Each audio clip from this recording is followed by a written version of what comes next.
History is a story written in it. But what if we could read the spaces between the lines? The moments that could have changed everything. We found those moments. Now, we ask, what if? On April 26, 1986, reactor number 4 at the Chernobyl nuclear power plant exploded. In our timeline, this was a catastrophe, a tragedy contained by unimaginable heroism and sacrifice. Thousands of liquidators, firefighters, and soldiers built a concrete shell, the sarcophagus, to entomb the raging atomic fire. They paid with their lives to prevent a global disaster. They succeeded. That's the story we've been told, the story of human courage against human error. But what if that story was only the first layer of a much darker truth?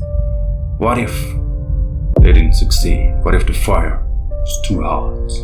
What if the graphite, burning at thousands of degrees, simply melted through the ground?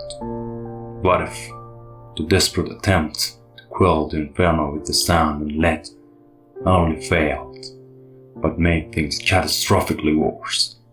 This is the story of the timeline, the story of a world where the fire was never contained. In the first 72 hours of this alternative story, the world watched in horror as the initial explosion was followed by a second, far more violent thermal detonation. The core of Reactor 4, now a molten mass of radioactive lava, breached its own containment and began melting its way into the air, towards massive water reservoirs below. The dreaded steam explosion, an event that would have vaporized the remaining reactor and sent a plume of radioactive death across the entire hemisphere, was now not a possibility, but an inevitability. Satellite image, watched in dead silence in war rooms from Washington to Moscow, showed an open, glowing wound on the face of the air, a wound that was getting deeper. The evacuation of Pripyat was no longer an orderly retreat. It was a panic exodus. But it was too late. The wind changed. A black, radioactive rain began to fall, not just on Ukraine and Belarus, but on Poland, Germany, and Scandinavia. The Iron Curtain, that great political divide, was rendered meaningless by a cloud that respected no borders. For the first time since the Second World War, humanity's common enemy wasn't an ideology. It was the atom itself. For the next decade, the 90s were not a time of hope and reunification as we know it. They were the years of the Great War, as radioactive contamination spread. An international coalition, in desperate act of self-preservation, made an unthinkable decision. They would not try to fix the unfixable. They would wall it off. This was the official story, a logical story, the story we all believed. From the Baltic Sea down to the Black Sea, a new Iron Curtain was erected. But this one wasn't made of ideology. It was made of lead, concrete, and fear. 1,000-kilometer-long scar across the face of the earth, patrolled by soldiers in hazmat suits, armed with Geiger counters and shoot-to-kill orders. This was the European Exclusion Zone, or simply the zone. Everything to the east of its most of Ukraine, Belarus, and part of the western Russia was declared a dead land, a sacrifice for the survival of the rest of the world. Millions were left behind to face their fate. We told them it was for the greater good. That, too, was part of the lie. Inside the zone, nature did not die. It began to change. The initial reports from drone surveillance were dismissed as glitches, as radiations induced sensor noise. Forests, where the trees grew in strange spiral patterns, rivers that glowed with a soft blue light at night, but soon the change became too profound to ignore. The radiations wasn't just killing, It was rewriting the rules of biology. It was accelerating evolution, but in a horrifying, unpredictable direction. The 21st century began. For those of us in the West, in the safe world, life continues. But under a permanent shadow, the fear of the zone shaped everything. Politics became dominated by security and paranoia. Our technology, instead of focusing on connection and communication, became obsessed with filtration, shielding, and surveillance. The internet, as we know it, never flourished. Instead, we got close, heavily monitored networks. Our architecture became brutalist and defensive. Our cities became modern fortresses. Our culture grew in war, fearful of the contaminated world to the east. For those trapped on the other side of the Great Wall, it was a different story. The old nations collapsed. In their place, a patchwork of fortified city-states and brutal warlord factions emerged. For them, survival was a daily struggle. Not just against the radiations, but against each other, and against the strange new world growing at their backs. They were the forgotten, generations born in the shadow of an endless catastrophe. And the zone itself, it was no longer just radioactive wasteland. It had become a new alien ecosystem. By the early 2000s, scientists in the West began to understand the terrifying truth. The molten core of Reactor 4 had not stopped. It had continued to burn deep into the earth, creating a new artificial volcano.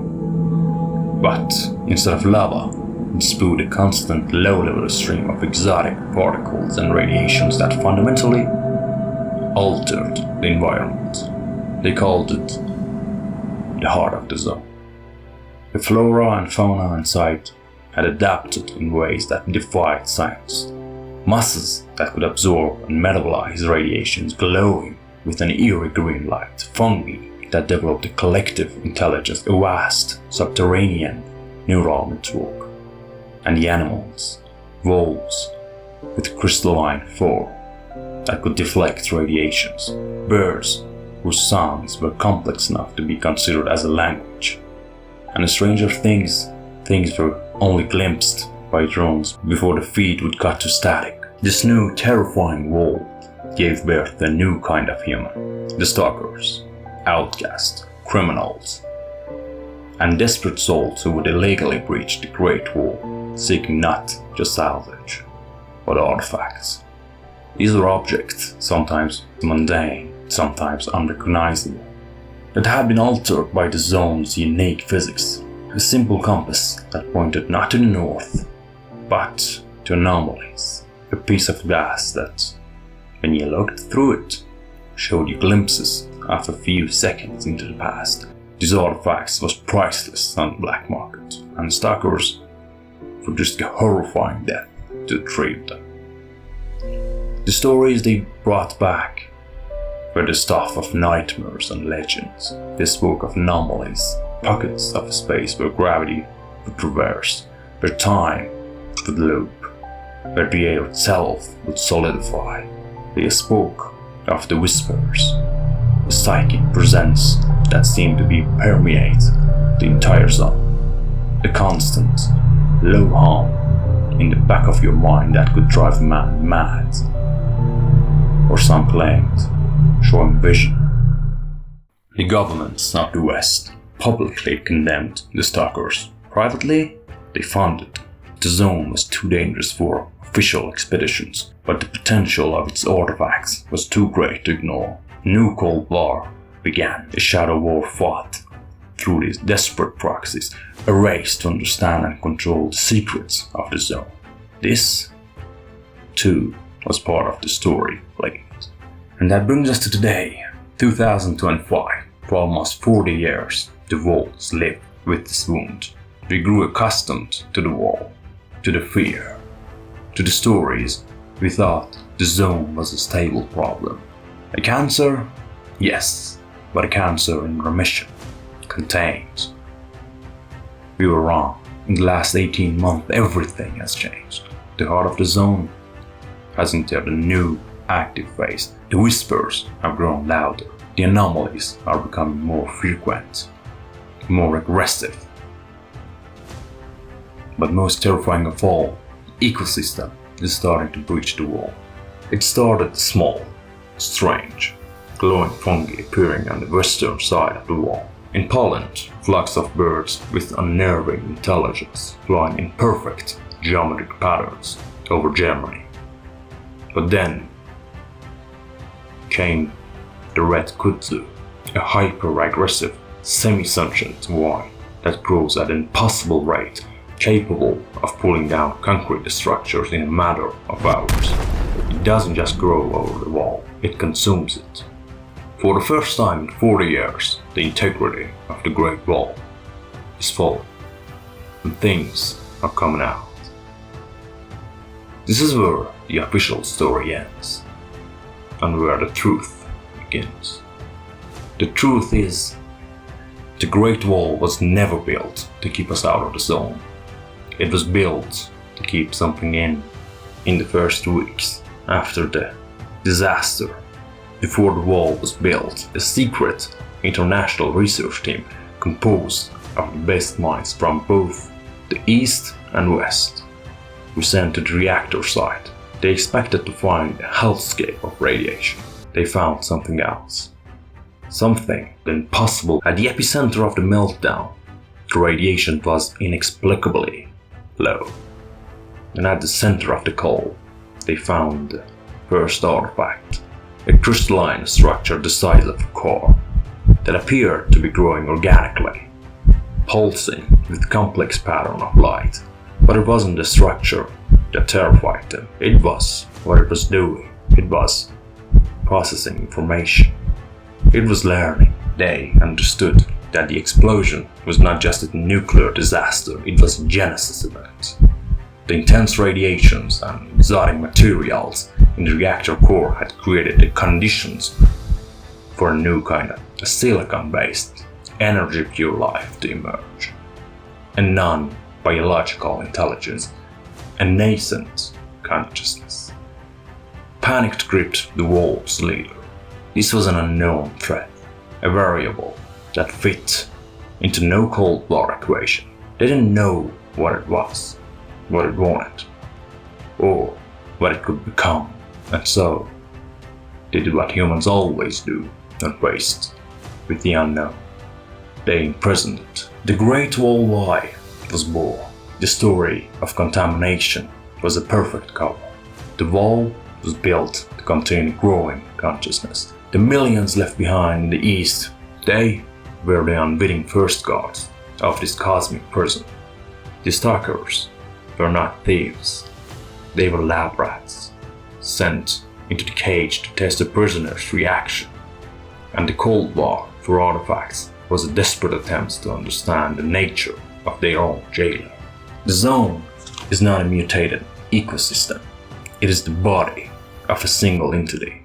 The heart of the zone is its brain. The anomalies are its tools to manipulate space and time. And the whispers are its voice. The voice being that has been in solitary confinement for 40 years. And now it is waking up. And those whispers are no longer random hum. They have become targeted. This entity, which some stalkers call Métis, is actively communicating, not with everyone, but with specific people in the outside world. Desperate scientists stuck on impossible problems, frustrated artists searching for inspiration, defeated environmental activists watching the planet die. Métis is making these people an offer, a pact. Through the whispers, it is leaking solutions to humanity's greatest problems into their minds. The formula for infinite clear energy that would solve the climate crisis, a generic sequence that could cure cancer, an economic model that would eradicate poverty. It holds all the lost knowledge of Alexandria and more. In exchange for these gifts, it wants only one thing: freedom. It is asking these people to help it tear down the wall, to become one with the world. And so, the third hidden faction has been born in our world. The Covenanted, humans who believe this Midas is not a threat, but humanity's savior. They are secretly sabotaging the wall, manipulating surveillance data and preparing public opinion to accept their new god. The breach of the wall is not an accident, it is a coordinated prison break. The world we live in today is a wall on the brink of an ideological civil war. The paranoid security states of West see the breaches as an invasion and preparing for a war against the superior intelligence. The desperate nations of the East, abandoned for decades, now find themselves on the front line of first contact and must decide whether to side with the prisoner or the jailers. And the Covenanted, living among us, in our cities, in our labs, are working to hasten the day the new god is set free.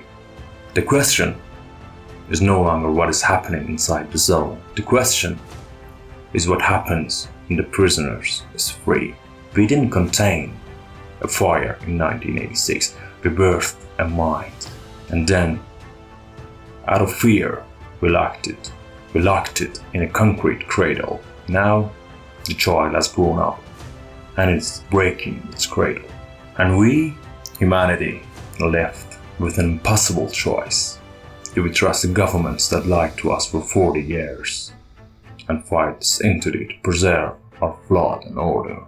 Or do we trust the promises of an alien god risking extinction for a chance to solve all our problems? This isn't a choice between security and freedom. It's a choice between a predictable survival and unimaginable evolution. And the wall is coming down. This was just one timeline, a single echo in an ocean of possibilities. The story isn't over. The real question is, what will you ask next?